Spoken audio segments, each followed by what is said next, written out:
Namootiin babarrina qaamaa yookiin akkasuma baarilee roobbii san qofa osoo hin tahin dhukkuba qorra qufaa fi iccinnii yookiin ammoo dhukkuba somba isaanii irratti yeroo hunda akka asmii godhee garuu ammoo yeroo hunda gogaa isaan qufaasisu yogguu qorri dhahee haaluma salphaa taheen qoricha yookiin dawaa. Assalaamu alaikum rahmatullahi wa barakaatu.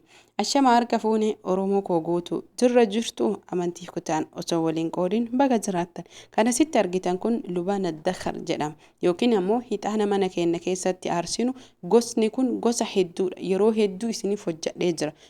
Ham'anni yookiin ham'een akkasuma yookiin qumbiin jira, maastikaan jira, lubaanni jira. Lubaanni kun gosa 3 moo 4 akkasuma maastikaan gosa hedduutu jira. Akkuma sitti argitan kanatti mana qorsa aadaa biyya keenyaallee bakka barbaadanitti ni bitama. Haa ta'u erga isbinnee qopheeffannee mankaa nyaataa tokko ni dhiyeeffanna. Kana jechuun dibata roobbii akkasuma baarilee fi rakkoolee qaama keessanirra maadiyaatii dhibbarraa dhibbatti balleessuuf shuntuura gogaa yookiin diriirsa qaama keenyaa dullumma umrii maleellee ni ittisa. Manka tokko ka dhugiitii jechuun amma fakkeenyaaf jalqaba irratti namoonni qufaan qabe irraa bishaan lollaatanii burcuqqootti naqxanii galgala bishaan dhoowwaatti naquudhaan bulchitan. Ganama kaatanii haala kana waliin dhoowwitanii bifa aananiitiin inni baha. Bifa aananii yoo inni bahee jedhe ni dhimbiibdan. Dhimbiibbaa keessanii yookiin gingilchaalee adda addaa wanta barbaadan kan mana keessan keessa dhimbiibdanii itti aansina. Akkamitti akka fayyadamnu haaluma salphaa tahee fi karaa salphaa taheen namoonni qufaa qabe yookiin qufaa yoo isiniin jiru qufaa abowwoo osoo hin tahin qufaa qorraa kasumba tuqee fi yeroo hunda gogaa hiccinneessu kan hafuurri isaanii gadi hin deebine akkasuma qoma asmii qoma keessanirra yoo kan jiraatu tahee asmii funyaanii osoo hin tahin kan qomaati. Haala kanaan erga baaftanii jettanii ganama garaa qullatti obboleeyyan kiyyaa burcuqqoo tokko dhuudan. Kana jechuun lubaana mankaa tokko galgala bishaan oowwanna'ee bulchine booddeessanii ammootu ganama kaanee dhimbiibne haaluma salphaa taheen garaa qullatti walitti dhaabne torbaan tokkoof dhuun.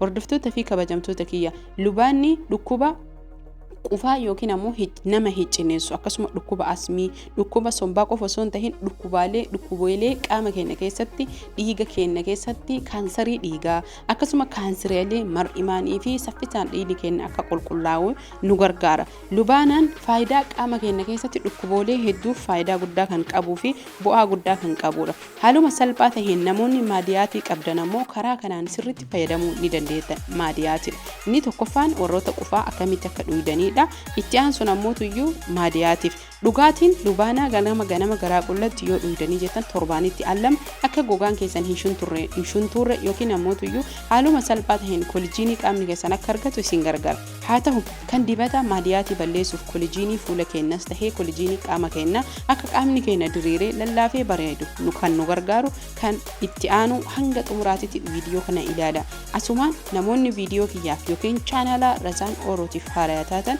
subscribe gochuun warri ammootu maatii kiyya dura taatan hedduu galatooma. Isin jaalladha, isin kabaja. Mallattoo laayikii cuqaasuun akkasuma koomantiin yaada babbareedaa fi hamilee gaarii naaf barreessa. Qeeqaa fi yaada qabdanis mirga qabdan. Kana jechuun kiyya gaafilee isin na gaafatan hunda natti tole isinii deebisuu dhabuu osoo hin tahin kan isiniin deebisneef na of kolchaa isiniin jedha. Amma ammootu maadiyaatii akkamitti balleessina kan jedhuuf akkuma reefii bishaan itti naqnee bishaan dhoowwaa galgala bulchine booddeessanii yoo inni itti bahee jedhe haala kanaan dhimbiibna. Hordoftoota fi kabajamtoota Razaan Oroo qorichi kun qoricha ajaa'ibaati. Dhugaa rabbii dubbachuu fi hedduu isin barbaachisa. Namoonni haadha qabdan daa'ima qabdanis tahee guddaa fi xiqqaa hundi keessan akkaataa fayyadamtanii fi maankaa xiqqaan daa'imman qorri dhahee jedhes yoo kan obaaftan tahe hedduu bu'aa kan qabuu fi faayidaa guddaa kan qabudha. Haa ta'u kanama guddaatti deebina. Hordoftoota fi kabajamtoota kiyya akkuma sitti argitan kanatti meeshaa burcuqqoo irraa uumametti mankaa tokko lubaana naquun bishaan oowwaa itti goonee burcuqqoo tokko itti qadaannee bulchina. Yeroo hundaa kan dhuynus tahee kan dibannu akkasuma kan baarilee baccarroo yookiin roobbii fi qaamilee qaama keenya irratti wantoonni adda addaa yoo nu bahan kan fayyadamnu haaluma kana bishaan isaa dibachuun akkasuma ammoo tumnee isa daa'imaa fi yookiin ammoo absuudaa walitti daballee dibachuun zayituun itti daballee dibachuun hedduu nu gargaara. Haa ta'u amma akkuma sitti argitanitti erga bulchinee jennee ganama kaanee waliin dhooyna yookiin waliin geenna jechuudha. Maankaalee yookiin haxumaa barbaadaniin waliin gaachuu ni dandeettan. Haa ta'u malee wanni sun qulqullina qabaachuu qaba. Kana jechuun kiyya amma maadiyaatii fi gurraacholee qaama keenyaa yookiin koolajiinii akka qaamni keenya argatu. Kana jechuun akka qaamni keenya shuntuura garmalee fi yookiin dullummaa umrii malee nurraa hir'isuuf tokkoffaa irratti erga bulchinee jennee ni dhimbiibna. Bishaanuma isaa kana burcuqqoo tokko ganama garaa qullatti ni dhuuyna. Namoonni borciin rakkattanii fi dubartiin garaan keessan guddatee kaleen erga furdina hir'iftanii baay'ee isin jalaa rarra'e yookiin lallaafu akkasuma ammoo yeroo furdina hir'isan namoonni hedduun baay'ee kan qaamni isaanii akka hedduu jechuudha lallaafee hin bareenne jismii keessan bareechisuufis tahee qaamni keessan akka waxxaramu isin gargaara. Kanaaf hundi keessanuu ganama haala kanaan yoo fayyadamtan namoonni furdina hir'istanis tahee namoonni furdina qabdan baay'ee isin gargaara. Dibata maadiyaatiifis tahee akkasuma dibatoolee qaama keenya bakka nu gurraachate bishaan isaa kana irraa erga kan dhuunee kan ammoo kan dibataati jechuudha.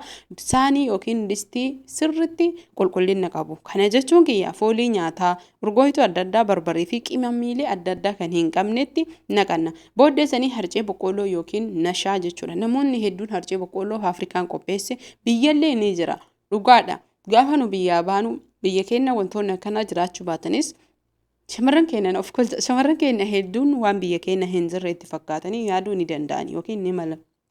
Haa ta'u malee biyya keenya waan jiruuf jecha harcee boqqolloo kana binnee maankaa lama itti godhuudhaan haala salphaa ta'een akka yeroo hunda isin barsiise yookiin isin garsiisetti waliin dhooyna. Ibidda laafaa tahe irra keennee harka keenya odoo irraa hin fudhatin hanga inni kireema tahutti waliin geena. Hordoftoota fi kabajamtoota kiyya namni shamarreen takka haala ammaan isinitti himuun fayyadamtan hedduu qaama keessaniifis tahee fayyaa keessaniif baay'ee bu'aa irraa kan argattanii fi obsaan fayyadamtan taananiin jireenya keessan keessatti looshinii akkasuma viitaaminoolii fi kana malee jechuudha wantoota gogaa keessan qulqulleessanii fi isinirraa zayitii hir'isan zayitii fuula keessan ka goge laaffisan akkasuma ammoo fuulli keessan finniisa adda addaa yoo qabaate finniisa balleessuu fi addeessuu hundarratti inni kun tokkoffaadha. Karaa isa tokkoffaati. Waan barbaade asiin dura hojjedhu asii achittis fidu wanni kana caale hin jiru. Obsinaaniin hedduu bu'aa irraa argattan. Haala amma argineen harka irraa osoo hin fudhatin waliin dhooynee hanga inni kireema tahutti hordoftoota fi kabajamtoota kiyya itti fufna jechuudha.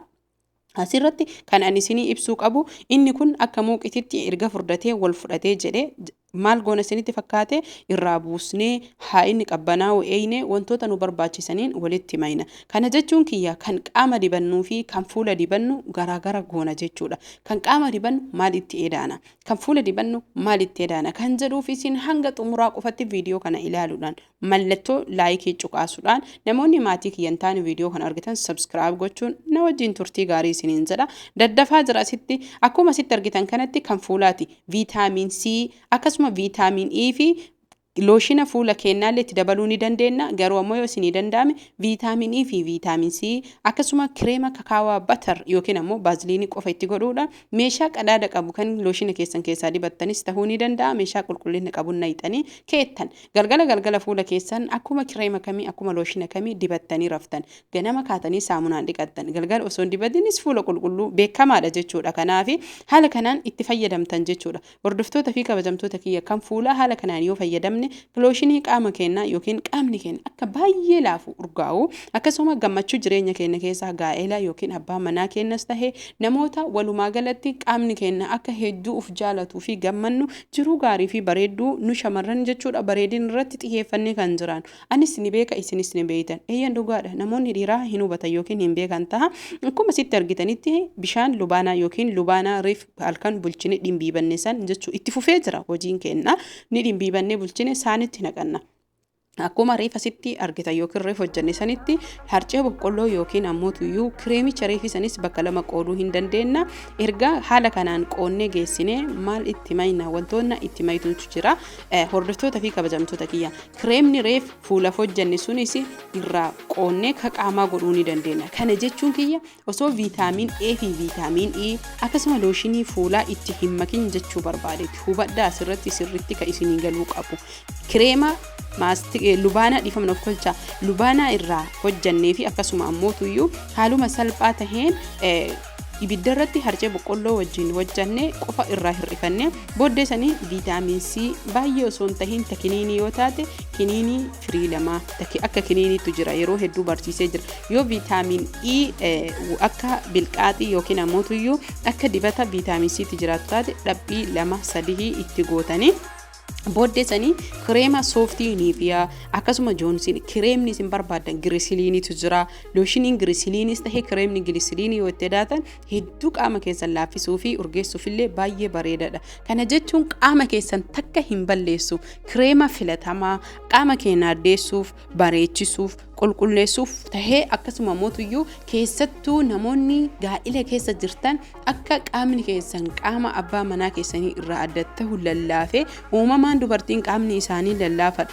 qabbana akkasuma hojii fi hirriba dhabuu fi yeroo hedduu dadhabbii yaadaa fi hiraara jireenyi kun nama hiraarsa sababa kanaan qaamni keessan waan goggoguu fi haala kanaan kireema erga walitti makattanii laaffiftanii waliin geettanii qoricha kireema keessaa qoricha qodaa isiniin jedhaara malee qorichaa miti qoricha kireema keessaa dibattan itti maytanii karma salphaa ta'eef haala salphaa ta'een dubaan iddakariirra kireema qaamaa qoricha garagadhuunuu fi qaama keenya kan diriirsu kan balleessu maadiyaatii kan nurraa balleessu walumaa galatti kan nu bareechisuu fi kan hedduu qaama keenya addeessu fayyadamuu ni dandeenya. Namoonni viidiyoo kana jaalattan tokkoon keessan osoo laayikiin godhin hin bayinaa isiniin jedha. Namni maatii kiyyan tahin ammoo sabskiraayib godha irra deebi'ee yaadachiisa. Laayikii gootan viidiyoon kun akka hiriyoota keessan yookiin obboloota keessan nama hedduu ga'uu gargaara. Laayik godhaa nagahatti horaa bulaa.